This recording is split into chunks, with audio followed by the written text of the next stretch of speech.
Good morning friends, welcome back to your YouTube channel study Jeevan. तो आज का topic जो होगा वो बहुत ही शानदार होगा एग्जामिनेशन के दृष्टिकोण से। तो एक डिस्क्लेमर आपको देता हूं कि आप जब भी इस वीडियो को देख रहे हो तो इसे लैंडस्केप मोड में देखें। साथ ही साथ इसे हम बहुत लो क्वालिटी में अपलोड कर रहे हैं, तो इसे आप 480p पे देखेंगे तो शायद क्लियरली विजिबल होगा।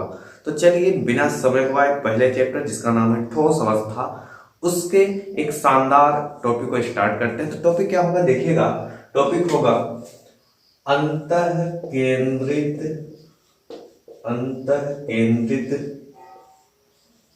घनीय एकक कोशिका में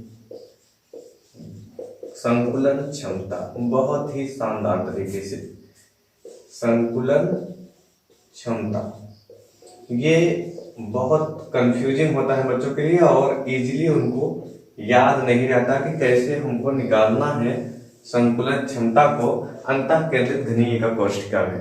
तो इस सेशन के माध्यम से यही स्टार्ट करने वाले हैं। तो अगर आपने इसके पहले एचसीपी और सीसीपी में संकुलन क्षमता नहीं देखा है तो इसके प्रीवियस वीडियो को देखें, ताकि आप वहां से आइडिया लगा सके कि गोले का आयतन का फार्मूला क्या होता है और जो है घन का आयतन का फार्मूला क्या होता है। साथ ही साथ आप ये आइडिया लगा सके संकुलन क्षमता का फार्मूला क्या होता है। फिर भी हम स्टार्ट करते हैं। देखिएगा अंतःकेंद्रित घनीय एकक कोशिका का निर्माण कैसे होता है। सबसे पहले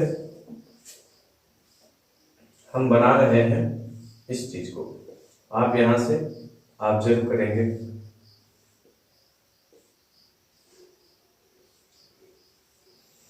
अब सबसे पहले इसमें होता क्या है कि प्रत्येक कोने पर अवयवी कण पाए जाते हैं, साथ ही साथ कहां पर पाए जाते हैं, अंतःकेंद्र में, यानी पूरे बॉक्स के अंदर, जिसे घन के अंदर आप कर सकते हैं। तो केवल हम बॉक्स के अंदर को काउंट करते हैं संकुलन क्षमता को, और साथ ही किसी दो को निकालेंगे। चलिए देखते हैं। मान लो यहां पर हो गया, यहां पर हो गया और यहां पर, इस तरीके से।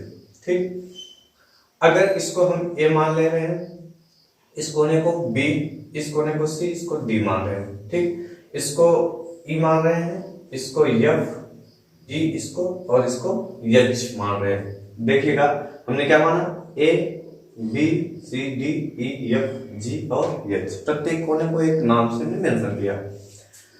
और अब अगर देखें प्रत्येक भुजा की लंबाई, प्रत्येक भुजा की लंबाई क्या मान रहे हैं, ए मान रहे हैं। तो जितने भी भुजा आपको यहाँ पर देखने को मिलेंगे वो प्रत्येक भुजा की लंबाई क्या हो जाएगा, स्मॉल ए हो जाएगा। अब अगर यहां से यहां तक हम खींच दे, ठीक है, तो इसको हम सी मान रहे हैं। ए से एफ के बीच की दूरी को सी और एफ से डी के बीच की दूरी को हम बी मान रहे हैं। चलिए स्टार्ट करते हैं अपने सेशन को। सबसे पहले जो इंपॉर्टेंट है आप देखिएगा, हम निकाल रहे हैं त्रिभुज, ध्यान देंगे, त्रिभुज EFD में। बहुत अच्छे तरीके से आप मेंशन, त्रिभुज EFD में ना, EFD इसकी बात कर रहे हैं।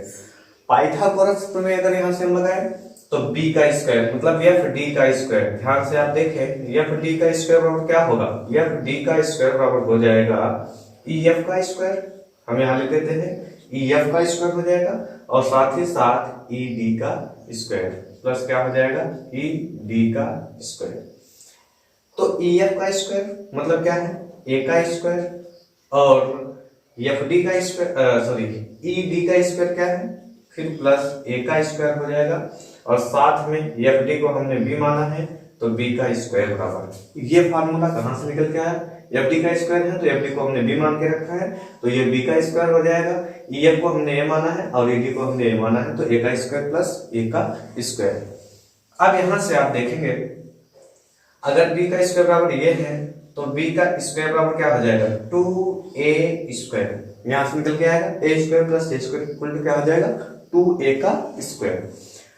अगर दोनों तरफ हम लगा दें क्या, इस तरीके से, तो यहाँ b का स्क्वायर दो बार है तो b बचेगा, हमें b का मान निकालना है। तो यहाँ से क्या हो जाएगा, √2 तो एक ही बार है, ये तो बाहर नहीं मिलेगा, लेकिन a स्क्वायर में है तो a बाहर आ जाएगा। हमको क्या मिल गया, b बराबर √2 इंटू a। ठीक है, अब हम देखते हैं आगे, इसका मान आ गया है। अब एक त्रिभुज को देखते हैं, त्रिभुज इसमें AFD में, आप ध्यान से ऑब्जर्व करें, त्रिभुज AFD में तो पाइथागोरस प्रमेय सेम वही लगाते हैं, कर्ण का वर्ग बराबर शेष दोनों भुजाओं के वर्गों का योग। तो कर्ण क्या है इसमें, ए एफ का स्क्वायर क्या हो जाएगा, ए एफ का स्क्वायर बराबर क्या होगा, ए डी का स्क्वायर प्लस एफ डी का स्क्वायर, ए डी का स्क्वायर प्लस एफ डी का स्क्वायर। देखिएगा ए डी और एफ डी। अब हम देखें ए एफ को हम क्या मान के रखे हैं, सी, तो हम लिख सकते हैं सी का स्क्वायर बराबर क्या आ जाएगा, ए एफ को हमने सी मान के रखा है, तो ए डी का स्क्वायर बराबर ए का स्क्वायर आ जाएगा और एफ डी का स्क्वायर बराबर क्या हो जाएगा, प्लस बी का स्क्वायर। देखिएगा अब b का जो वैल्यू आया है उसको हम रख दें √2 इंटू ए, तो यहां पर क्या हो जाएगा, c का स्क्वायर बराबर a का स्क्वायर प्लस b की स्क्वायर की जगह पर √2a का होल स्क्वायर हो जाएगा, तो ये हो जाएगा √2 इंटू a का होल स्क्वायर। तो यहां से क्या प्राप्त हो जाएगा, यहां से प्राप्त हो जाएगा a का स्क्वायर प्लस √2 का गुणा √2 के साथ करेंगे तो 2 बचेगा और a का स्क्वायर बचेगा, तो यहां पर क्या हो जाएगा, c का स्क्वायर बराबर √2a स्क्वायर 3a स्क्वायर। बहुत ही बेहतरीन तरीके से। अब यहां पर हम c स्क्वायर मतलब s से f के बीच की दूरी को c स्क्वायर हमने माना है, तो यहां से अगर c निकालना चाहें जैसे इसमें हमने किया था, दोनों तरफ हम क्या करते हैं रूट करते हैं, तो क्या बचेगा, यहां पर बचेगा c एक बाहर आ जाएगा और यहां पर √3 एक ही बात है तो अंडर रूट में रहेगा और a का स्क्वायर है तो एक ये बाहर आ जाएगा, ये हमको मिला।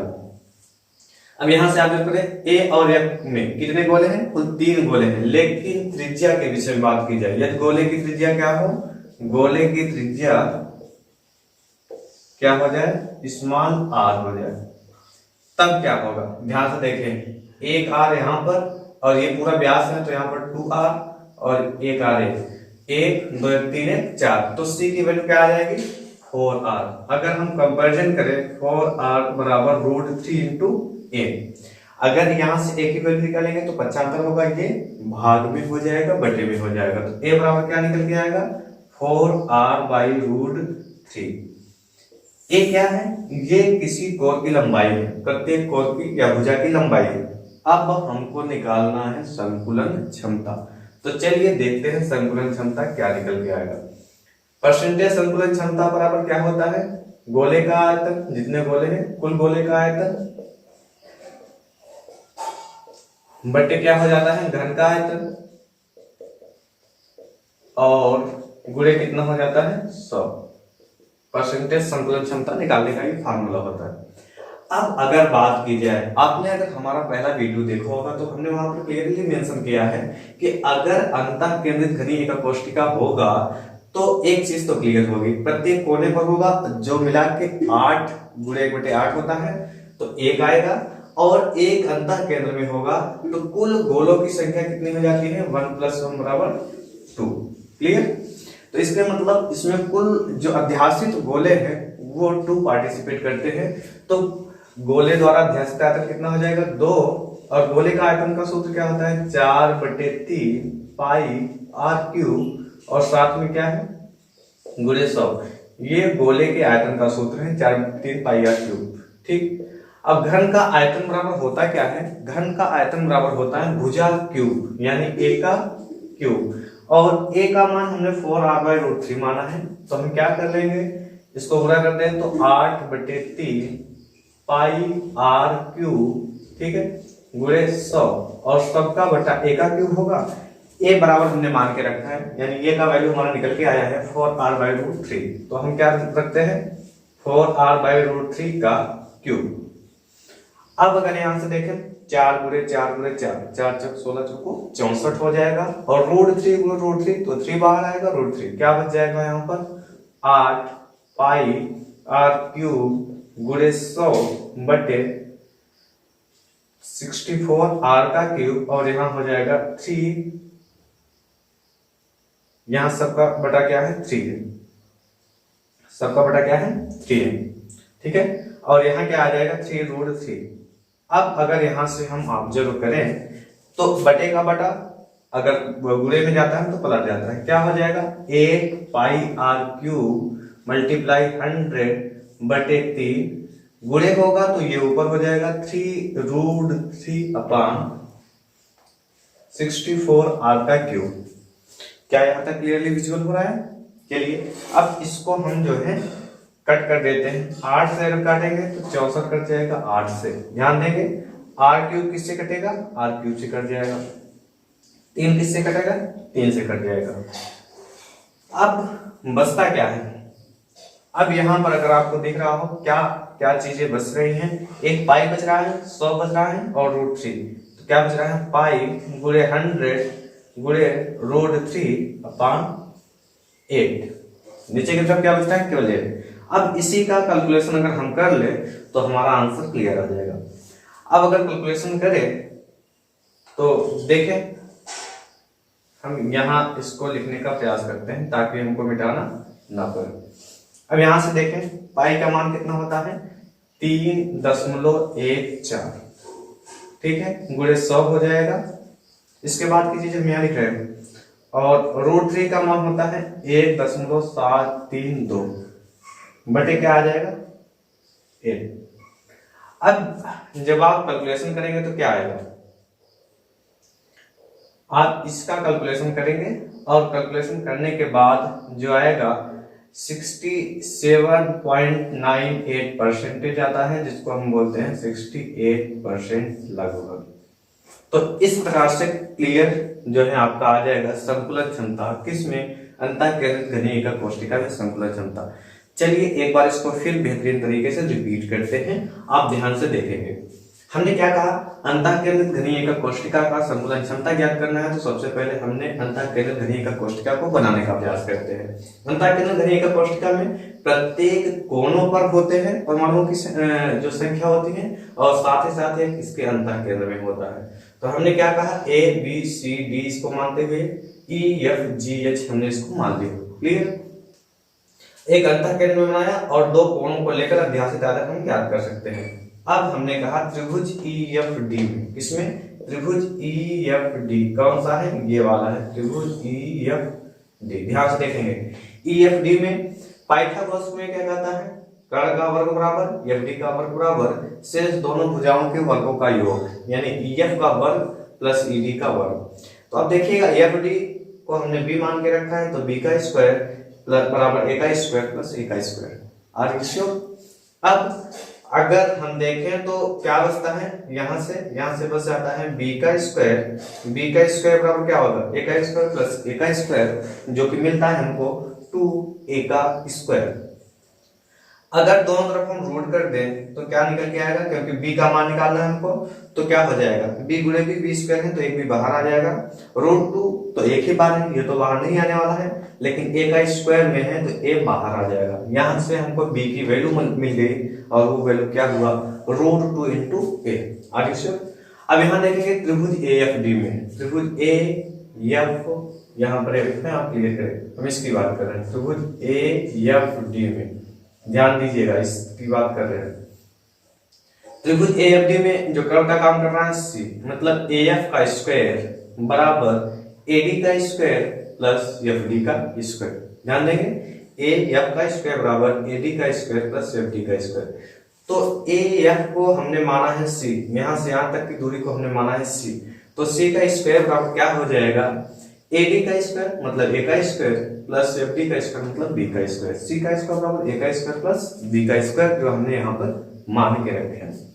अब C का स्क्वायर बराबर A का स्क्वायर और B का स्क्वायर, क्योंकि B का वैल्यू क्या आया है? B का वैल्यू आया है √2 इंटू A, तो स्क्वायर कर देंगे √2 इंटू A का स्क्वायर ना। √2 गुणे √2 स्क्वायर का मतलब ये होगा A का स्क्वायर, तो √2 गुणे √2 2 बाहर आ जाएगा, A का स्क्वायर, तो क्या बचेगा? C का स्क्वायर बराबर A का स्क्वायर प्लस 2A का स्क्वायर। तो बच क्या जाता है? बच यहाँ पर ये जाता है कि C का स्क्वायर बराबर 3A का स्क्वायर। अगर हम दोनों तरफ रूट कर देंगे तो क्या हो जाएगा? C का वैल्यू आ जाएगा, एक C बाहर आएगा और यहाँ से √3 तो बाहर आएगा नहीं क्योंकि √3 एक ही बार है, और A बाहर आ जाएगा क्योंकि A का स्क्वायर रूट के अंदर है। अगर हम गोले की त्रिज्या, प्रत्येक गोले की त्रिज्या को R मान ले तो कितने R बचते हैं? एक गोला यहाँ से यहाँ AF के बीच में एक R और एक पूरा व्यास है तो 2R और एक A 2 1 3 1 4, तो C का वैल्यू क्या निकल के आता है? 4R।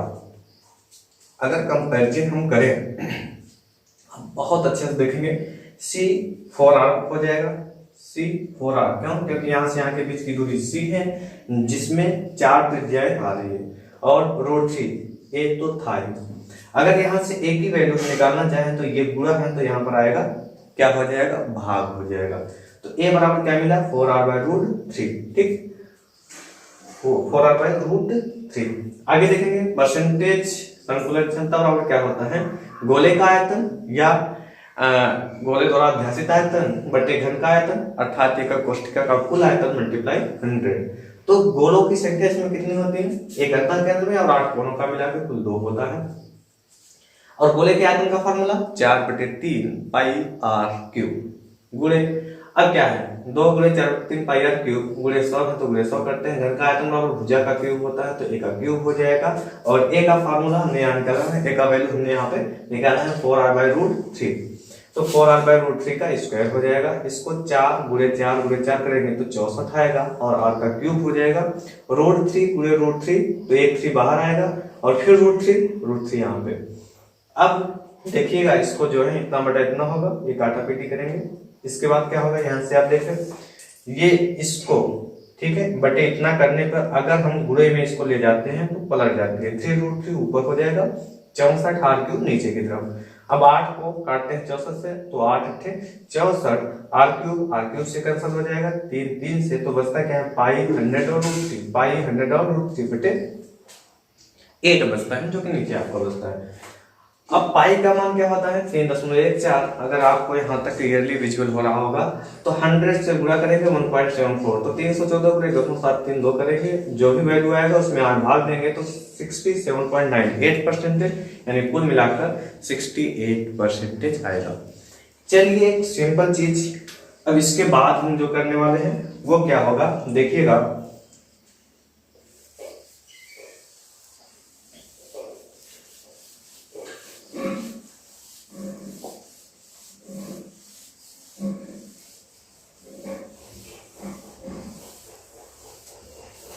अब हम ज्ञात करने वाले हैं सरल घनीय एकक कोष्ठिका में क्या देखने वाले हैं, सरल घनीय एकक कोष्ठिका में संकुलन क्षमता। बहुत ही शानदार तरीके से एकक कोष्ठिका में संकुलन क्षमता, इसको हम देखेंगे, इसको बोलते हैं सिंपल यूनिट सेल, ठीक है, इसमें हम देख लेते हैं। अब सरल घनीय एकक कोष्ठिका क्या होती है, सबसे पहले आपको यह जानना होगा। इसमें संकुलन क्षमता हम कैसे ज्ञात करेंगे वो हम आगे डिस्कस करने वाले हैं। सबसे पहले सरल घनीय एकक कोष्ठिका होता क्या है, इसको आद्य प्रकार की एकक कोष्ठिका भी बोलते हैं। इसमें क्या होता है, केवल जो अवयवी कण या जालक बिंदु होते हैं कहाँ पर पाए जाते हैं, केवल कोनों पर। तो चलिए बनाकर इसको हम देखते हैं। हमने इसको ऐसे बना लिया, ठीक, यहाँ पर, फिर हमने यहाँ पर इसको इस तरीके से, और यहां पर कहां पर होते हैं परमाणु पर, केवल कोनों पर होते हैं, तो किन्हीं 2 कोनों को लेकर हम बना रहे हैं, इस तरीके से आप देखें। और हम यहां इसको ए मान लें, इसको बी, इसको सी, इसको डी, बाकी की जरूरत नहीं मानने के लिए। अब यहां से अगर आप देखें तो प्रत्येक कोर की लंबाई क्या हो, हम मान के चलते हैं ए, क्योंकि ये प्रत्येक कोर की लंबाई क्या होगा, ए होगा, ठीक। अब यहां से हम देखते हैं, हमने देखा कि प्रत्येक कोर की लंबाई हमने क्या माना है, प्रत्येक भुजा की लंबाई हमने क्या माना है, भुजा की लंबाई हमने माना है ए, ठीक। तो घन का आयतन क्या निकल के आएगा, घन का आयतन क्या निकल के आएगा, अगर यहां से आप ऑब्जर्व करें तो होता है भुजा का क्यूब, और भुजा का क्यूब मतलब ए का क्यूब। अब ध्यान देंगे, यदि प्रत्येक भुजा की लंबाई समान ए है तो ए में कितनी त्रिज्या आ रही है, यहां से यहां तक के बीच में 1 त्रिज्या और दूसरा यहां से यहां तक 2, तो कुल कितनी त्रिज्या आ रही है 2r। अगर एक बराबर 2r है तो ए क्यूब बराबर क्या हो जाएगा 2r का क्यूब। तो यहां से क्या निकल के आएगा 2 × 2 × 2, 2 दूना 4 दूना 8, 8 r का क्यूब। तो एक क्यूब की वैल्यू निकल के आई यानी 8r क्यूब, ठीक। ठीक, घन का आयतन। अब हम निकालते हैं संकुलन क्षमता। यहां से आप देखेंगे संकुलन क्षमता, परसेंटेज संकुलन क्षमता बराबर क्या होता है, अध्यासित गोले का आयतन, डायरेक्ट हम लिखते हैं गोले का आयतन, और क्या होता है बटे घन का आयतन या एक कोष्ठिका का आयतन, घन का आयतन, और क्या होता है मल्टीप्लाई 100। ठीक, अब अध्यासित गोले इसमें कितने होते हैं, केवल कोणों पर पाए जाते हैं, जो कि सरल घनीय का कोष्ठिका के विषय में बात कर रहा है। तो कुल मिलाकर कितने हो जाते हैं, 8 कोणों का मिलाकर 1/8 गुणे 8 बराबर कितने होते हैं, कुल 1 होते हैं। और गोले का आयतन का सूत्र हमने बताया है 4/3 पाई आर क्यूब होता है। तो 1 गुणे 4 क्या हो जाएगा, एक गोले है और गोले का आयतन 4/3 पाई आर क्यूब है। घन का आयतन भुजा क्यूब, घन के आयतन का हमने निकाला है 8r क्यूब, डायरेक्टली इसको हम लिख देते हैं 8r क्यूब, और क्या हो जाएगा मल्टीप्लाई 100। तो क्या बचता है यहाँ पर अगर आप देखें तो 4 पाई आर क्यूब मल्टीप्लाई 100 बटे 3 करते हैं और गुणे करेंगे तो क्या हो जाएगा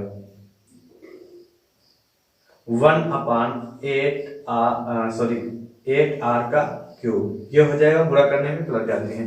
अब क्या करेंगे, काटेंगे, 4 दूना 8 हो जाएगा, आर क्यूब से कैंसिल हो जाएगा, बचता क्या है यहाँ पर अगर आप देखें पाई मल्टीप्लाई 100/6। ये क्लियर है। पाई का मान होता है 3.14 और गुणे 100 करेंगे बटे 6, तो कितना हो जाएगा 314/6। तो देखेंगे क्या निकल के आता है, यहाँ पर क्या निकल के आएगा, बराबर हो जाएगा 6 × 5 = 30 हो जाएगा, 5 तो यहाँ बचता है 6 दूना 12 होगा, बचेगा 2.3 6 18 फिर 2 लगभग 3 4 कुछ ऐसे करके आएगा, इतने परसेंट। ठीक है, 3 4 करके कुछ भी आएगा। तो यहाँ पर हम मान लेते हैं 52.4% निकल के आता है हमारा संकुलन क्षमता, और वो भी किसका, सरल घनीय का कोष्ठिका में संकुलन क्षमता 52.4। कैसे हमने किया, हमने कहा सरल घनीय का कोष्ठिका के विषय में कह रहा है तो सबसे इंपॉर्टेंट है कि केवल कोनों पर होगा और किसी दो कोने का लेकर हम अध्यासित आयतन को ज्ञात करने का प्रयास करते हैं। एक्चुअल में संकुलन क्षमता होता क्या है, जैसे कि कोई एक घन बन रहा है तो उसके बीच में कंप्लीटली स्थान ऑक्युपाई तो होंगे नहीं, कुछ बीच में रिक्त स्थान बचते हैं। जो रिक्त स्थान बचते हैं उनको छोड़कर कितने परसेंटेज स्थान जो है वो कवर किए होता है, उसी को बोलते हैं संकुलन क्षमता। तो यहां से देखते हैं हमने क्या माना, प्रत्येक भुजा की लंबाई हमने स्मॉल माना है क्योंकि एक घन है। तो क्या होगा ए, और अगर दो गोले हैं तो 1r और 2r, तो क्या हो जाएगा इसके बीच त्रिज्याओं की संख्या कितनी हो जाएगी 2r। घन का आयतन भुजा का क्यूब, अगर a बराबर 2r है तो a क्यूब बराबर 8r क्यूब आ जाएगा। अब परसेंटेज संकुलन क्षमता निकालने के लिए हमने क्या किया, गोले का आयतन बटे घन का आयतन, कुल गोले का आयतन बटे घन का आयतन गुणे 100 होगा। कुल गोले कितने आते हैं, इसमें 1 आते हैं, क्यों, क्योंकि केवल कोनों पर उपस्थित होते हैं और प्रत्येक कोने अपने हिस्से का 1/8वां भाग पार्टिसिपेट करते हैं और कुल 8 गोले होते हैं, तो इसका जो वैल्यू आ जाता है 1 आ जाता है।